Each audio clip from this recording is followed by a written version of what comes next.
Om Swastiastu. Sebelumnya, terima kasih atas kesempatan yang diberikan pada kelompok kami. Di sini kelompok kami akan mempresentasikan UAS proyek akhir matkul manajemen investasi SI dengan judul evaluasi investasi menggunakan IT Balance Scorecard studi kasus Sedana Amerta. Sebelumnya, perkenalkan nama saya Iman Didi Prayoga dengan NIM 2415091129. Perkenalkan nama saya Gede Badra Ramadhani Suara dengan NIM 24150911137. Perkenalkan nama saya Bagus Madiadi Mahendra dengan NIM 2415091006. Dan perkenalkan nama saya Putri Pandriandana dengan NIM 2415091138. Nah, langsung saja kita ke topik yang pertama yaitu mengenai latar belakang. Nah, Sedana Merta didirikan pada tahun 2017 untuk mengatasi masalah operasional UMKM, khususnya restoran dan retail yang sering mengalami antrian panjang, human error, dan selisih cash akibat masih mengandalkan catatan manual. Menyadari bahwa sistem kasir BOS visi tradisional terlalu mahal bagi UMKM, Sedana Merta menghadirkan solusi strategis merupakan sistem kasir digital berbasis ekosistem Android. Nah, inovasi ini memungkinkan para pelaku usaha memanfaatkan smartphone atau tablet yang sudah mereka miliki sebagai mesin kasir, sehingga mereka dapat digitalisasi bisnis secara praktis tanpa berbani model yang awal yang besar. Bisa di next. Selanjutnya kita masuk ke dalam visi misi dan arah strategi bisnis. Nah, visi Sedana Amerta adalah menyediakan solusi kasir digital Android yang mudah digunakan, terjangkau dan mendukung pertumbuhan usaha pelanggan dan dengan antar muka intuitif bagi staf UMKM yang beragam. Misi jangka panjang perusahaan diwujudkan lewat mengembangkan fitur adaptif yang berpropulsi sesuai kebutuhan berbagai jenis bisnis seperti retail dan kedai kopi. Sebagai strategi inti, aplikasi kasir ini menjadi tulang punggung pendapatan utama perusahaan melalui model bisnis monetisasi berulang yang mencakup penjualan lisensi, pemakaian, biaya instalasi sistem, serta layanan dukungan teknis berkelanjutan. Bisa di next. Nah, selanjutnya kita masuk dalam pemetaan portofolio investasi TI dan alokasi infrastruktur. Nah, Sedana Amerta menginvestasikan puluhan juta rupiah untuk membangun ekosistem infrastruktur digital yang kompleks. Cakupan investasi ini meliputi 4 pengembangan aplikasi hingga sistem pendukung reaksi guna memastikan seluruh operasional transaksi pelanggan berjalan lancar tanpa berhenti. Nah, yang pertama itu ada pengembangan sistem inti dan infrastruktur front end, yaitu sebagai pengantara dialokasikan untuk mengembangkan aplikasi mencakup riset UI, code, dan pengujian ketat. Hal ini penting untuk menjamin stabilitas sistem di berbagai perangkat Android agar transaksi pelanggan tetap lancar tanpa hambatan. Nah, yang kedua itu ada infrastruktur server cloud dan pemeliharaan database backend, yaitu biaya operasional terbesar dialokasikan untuk penyewaan cloud server dan base data demi sinkronisasi laporan secara real time. Keadaan server sangat krusial karena jika terjadi gangguan down pada jam sibuk, operasional kasir ratusan klien akan berhenti dan dapat merusak reputasi perusahaan. Selanjutnya yang ketiga itu adalah layanan integrasi komunikasi dan helpdesk, yaitu investasi lainnya dialokasikan untuk layanan pelanggan terpusat mencakup WhatsApp API, seluruh seluruh telepon, saluran telepon dan lisensi akses jarak jauh remote access. Infrastruktur komunikasi ini memastikan tim teknik pusat dapat menangani kepala teknis di lapangan secara instan tanpa perlu datang ke lokasi. Kemudian yang terakhir itu ada lisensi pendukung pemeliharaan domain dan pemasaran, yaitu biaya rutin dialokasikan untuk lisensi domain, sertifikat keamanan data, dan pemasaran digital. Pemeliharaan berkala ini menjadi fondasi vital guna mencegah penurunan performa aplikasi, menjaga sistem dan dari celah keamanan, dan memastikan produk tetap kompetitif di pasar. Nah, selanjutnya akan dijelaskan oleh teman saya. Baik, di sini saya akan menjelaskan bagaimana penyelarasan strategi, yaitu pada bidang analisis keselarasan tujuan bisnis dan arsitektur TI pada perusahaan Sedana Merta. Di sini, tujuan bisnisnya itu adalah menyediakan sebuah sistem kasir digital yang mudah digunakan dan terjangkau bagi UMKM serta restoran yang berada pada menengah ke bawah. Kemudian, strategi TI-nya itu dia mengembangkan ekosistem perangkat lunak murni yang berbasis Android. Kemudian, apa sih dampak utama yang diberikan? Di sini dia perusahaan menekan total cost ownership atau TCO, total biaya kepemilikan, di mana pengguna tidak perlu lagi mengeluarkan modal besar atau capital expenditure untuk membeli PC, lisensi Windows atau perangkat perangkat mahal bersistem iOS, di mana mereka cukup menggunakan ponsel pintar atau tablet Android biasa. Bisa di next. Nah, di sini kita akan masuk ke dalam rantai akibat ITBSC. Yang pertama adalah bagian orientasi masa depan atau future orientation. Di sini fokusnya itu adalah peningkatan kapasitas SDM dan infrastruktur. Kemudian praktiknya, di mana tim teknis terus belajar secara mandiri mengikuti teknologi terbaru. Nah, hasil yang diharapkan itu adalah mengeliminasi kode usang atau legacy kode yang lambat dan memperkuat keamanan sistem serta membangun suatu fondasi arsitektur untuk tepat ekspansi di masa depan. Misalnya tuh sistem PC untuk sebuah minimarket. Kemudian keunggulan operasional atau operational excellence, di mana fokusnya itu adalah kelancaran proses internal sehari-hari. Dengan praktiknya itu melakukan sebuah optimalisasi Paladin atau server dan sistem percadangan backup data secara rutin. Nah, hasil yang diharapkan itu adalah sistem stabil tanpa kelumpuhan atau downtime, di mana meski saat transaksi padat serta respon bantuan integrated yang cepat dan sigap. Kemudian ada orientasi pengguna atau user orientation, di mana ini fokusnya itu pada kepuasan pengguna akhir seperti kasir dan pengelola restoran, di mana praktiknya itu aplikasi berjalan mulus, bebas freeze dan data terjamin keamanannya. Hasilnya itu pekerjaan harian pengguna menjadi lebih mudah, memunculkan rasa aman, tentunya juga percaya dan ketergantungan positif terhadap layanan. Yang terakhir adalah kontribusi perusahaan atau corporate contribution, di mana fokusnya ini untuk menilai finansial bagi perusahaan. Praktiknya tuh retensi untuk pelanggan terjaga karena pengguna merasa puas enggan beralih ke dalam perusahaan lainnya. Yang hasilnya itu adalah arus kas akan stabil dari perpanjangan lisensi dan bertambahnya klien baru dengan promosi melalui mulut ke mulut. Yang pada akhirnya itu tentunya akan membuktikan pencapaian return of investment atau ROI optimal bagi perusahaan sedana merta. Ya, bisa di selanjutnya. Nah, ini merupakan sebuah gambaran strategi mapnya. Bisa kita mulai dari level 1 yaitu pada bagian corporate contribution ini. Nah, corporate contribution ini merupakan sebuah tujuan akhir dari perusahaan sedana merta. Yang bisa kita lihat di sini ada sebuah efisiensi biaya optimal internal, kemudian pencapaian ROI yang optimal, dan bagian aliran kas masuk yang stabil. Bisa kita lihat di bagian yang warna hijau. Kemudian level 2 adalah user orientation, di mana ini merupakan gambaran operasional yang baik yang akan dirasakan langsung oleh pengguna. Bisa kita lihat di bagian yang warna biru, mulai dari kelancaran reaksi tanpa friksi, kemudian ada indeks kepuasan fitur dan antarmuka yang tinggi, dan terakhir adalah rasa aman dan loyalitas pengguna. Kemudian level 3 itu adalah operational excellence, di mana ini menjadi fondasi yang kuat agar operasional menjadi unggul. Bisa kita lihat di warna oranye mudanya. Seperti stabilitas ketersediaan pendanaan server update, kemudian integritas data pelanggan yang aman, dan jalur penanganan gagasan yang responsif. Kemudian yang ke level 4 level terakhir adalah fitur operation atau fondasi. Ini adalah kemampuan yang harus dibangun perusahaan untuk masa depan.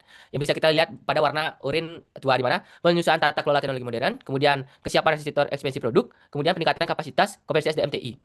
Untuk gambar alurnya itu, jika kita melakukan penguasaan tata kelola teknologi modern yang baik, kesiapan asisten tes ekspansi produk, maka akan menghasilkan sebuah stabilitas ketersediaan pelayanan atau server update, dan tentunya akan menghasilkan sebuah integritas data pelanggan yang aman yang bisa kita lihat pada level 3. Kemudian di level 4 juga kita lakukan peningkatan kapasitas koperasi SDM TI, kan akan menghasilkan sebuah jalur penanganan gangguan yang responsif yang juga akan berguna pada perusahaan yang kita berada pada level 3. Nah, setelah itu kita melakukan sebuah ketersediaan server update dan integritas data pelanggan yang aman, maka akan menghasilkan sebuah kelancaran transaksi tanpa friksi yang ada pada user authorization, kemudian akan menghasilkan sebuah indeks kepuasan fitur antarmuka yang tinggi, dan tentunya akan mengalami rasa aman dan loyalitas pengguna, yang ini akan meningkatkan bagaimana penilaian pengguna pada kita. Kemudian yang terakhir dari level 2 itu, maka akan muncullah level 1 level tujuan utama dari perusahaannya, di mana akan menghasilkan buah efisiensi biaya operasional internal dan aliran kas yang masuk yang stabil. Nah, kedua ini akan menghasilkan titik terakhirnya itu adalah persiapan ROI yang optimal.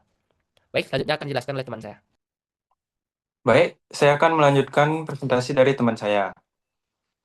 Nah, pada bagian corporate contribution ini terdapat dua kontribusi utama. Yang pertama ada ROI positif dan signifikan. Nah, model monetisasi ini hybrida yang terdiri dari penjualan lisensi, instalisasi, dan layanan berkelanjutan telah terbukti sukses, menutup sebagian besar biaya pengembangan awal dan operasional belanja. Lalu yang kedua ada efisiensi tata kelola, yaitu fokus penuh pada satu produk platform utama, berhasil memangkas biaya logistik dan kustomisasi yang tidak perlu. Nah, sehingga margin keuntungan bersih perusahaan menjadi jauh lebih optimal. Nah, jadi kontribusi perusahaan terlihat dari kebersihan, menghasilkan ROI yang positif sekaligus meningkatkan efisiensi tata kelola melalui fokus pada satu platform utama. Lanjut slide selanjutnya. Nah, selanjutnya pada perspektif orientasi pengguna atau user orientation, terdapat 3 poin utama, yaitu yang pertama, antarmuka intuitive system, yaitu yang dirancang sangat ramah pengguna atau UI UX sehingga memudahkan kasir baru tanpa memerlukan kurva pembelajaran yang panjang. Nah, hal ini sangat vital mengingat tingginya turnover di industri V dan B. Yang kedua, dukungan purna jual. Nah, tim bantuan teknis sangat sigap dan responsif dalam menangani kendala operasional eksternal seperti error, printer, dan hitungan menit. Lalu yang ketiga ada kepuasan tinggi, yaitu kecepatan penyelesaian kendala di lapangan berhasil menyelamatkan kelancaran bisnis klien di jam sibuk, sehingga menciptakan rasa aman dan loyalitas jangka panjang. Jadi orientasi pengguna diwujudkan melalui antarmuka yang mudah digunakan, yaitu dukungan teknis yang responsif, serta tingkatan keputusan penggunaan yang tinggi. Baik, slide selanjutnya. Baik, selanjutnya adalah perspektif keunggulan operasional atau operasional excellence, yaitu poin pertama adalah stabilitas dan integritas data perusahaan berhasil mencapai kesediaan pelanggan atau uptime yang maksimal tanpa adanya insiden kehilangan data kritis pelanggan atau zero site data loss, yaitu hal ini dicapai berkat ketatnya prosedur pemantauan mesin dan mekanisme pencadangan berlapis, yaitu poin berikutnya adalah pemanfaatan WhatsApp dan kendala jarak jauh atau remote sebagai jalur utama layanan bantuan, yaitu pendekatan ini berhasil memangkas birokrasi komunikasi sehingga diagnostisasi dan resolusi insiden teknis dapat dieksekusi seketika. Nah, jadi keunggulan operasional dicapai melalui stabilitas data yang terjaga serta proses penanganan masalah teknis yang cepat dan efisien. Baik, selanjutnya akan dilanjutkan oleh teman saya. Baik, kita beralih ke slide ini. Kita masuk ke area yang perlu mendapatkan perhatian lebih dari Sedana Merta, yaitu perspektif orientasi masa depan. Nah, di sini kita melihat kesiapan perusahaan untuk jangka panjang. Nah, bisa kita lihat ada dua isu utama. Yang pertama terkait ekspansi inovasi. Nah, Sedana Merta punya visi bagus nih untuk bikin sistem kasir versi PC buatan minimarket. Tapi faktanya itu masih sebatas wacana, belum ada cedakan biru teknisi yang dieksekusi. Jadi idenya ada, tapi aksinya masih pending. Nah, yang kedua yaitu kapasitas SDM TI. Bayangkan tim pengembang mereka saat ini operasionalnya masih mengandalkan cara belajar otodidak, trial and error. Nah, statusnya belum tercapai. Kenapa ini masalah? Ya, karena untuk merelasikan rencana ekspansi yang lebih besar tadi. Nah, mereka butuh skill teknisi yang standar dan tersertifikasi. Nah, nggak bisa lagi sekedar coba-coba kalau sudah menyasar klien skala retail yang sistemnya lebih kompleks. Nah, biar jelas seberapa jauh gap antara target dan realisasinya, kita bisa lihat di matrik pengukuran IT balance scored di slide berikutnya ini. Nah, ini matrik pengukuran IT balance score-nya. Nah, tabel ini semacam raport buat kinerja investasi TI sedana merta. Nah, bisa kita lihat di pertama corporate contribution, nah user orientation dan operational excellence. Nah, ketiganya punya report hijau alias tercapai. Nah, dari sisi finansial, ROI mereka tembus 22,5% melampaui target 15%. Nah, biaya operasional juga berhasil ditekan sampai 14%. Nah, artinya aplikasi kasir ini sudah sangat menguntungkan. Nah, dari sisi pengguna, skor saat customer satisfaction 89%, yaitu membuktikan aplikasi ini gampang dipakai oleh kasir UMKM. Nah, secara operasional server, uptime yang gila 99% sangat andal, nyaris nggak ada pernah down sih. Nah, untuk ekspansi inovasi, proses arsitektur baru berjalan 20% dari target 50%, makanya statusnya masih proses. Nah, dan yang paling parah soal peningkatan kompetensi tim TI-nya, yaitu targetnya tiap staff dapat 40 jam pelatihan, tapi realisasinya cuma 15 jam, statusnya tidak tercapai. Nah, ini membuktikan kalau perusahaan sangat pelit mengeluarkan modal buat upgrade skill tim teknisinya. Nah, untuk slide ini analisis kesenjangan dan rekomendasi. Nah, sampailah kita di slide paling krusial ini. Nah, analisis kesenjangan GAP analisis yang berdasarkan evaluasi tadi, kita temui 3 celah besar yang jadi resiko operasional buat Sedana Merta ini. Nah, yang pertama ada keterbatasan ekosistem Android. Nah, saat ini mereka sangat bergantung sama Android. Masalahnya memproses ribuan data transaksi di minimarket pakai tablet itu ya udah pasti berat. Nge-lag dampaknya apa? Kalau mereka nggak segera bikin versi desktop PC, mereka bakal kehilangan peluang emas buat masuk ke pangsa pasar retail menengah yang duitnya lebih gede.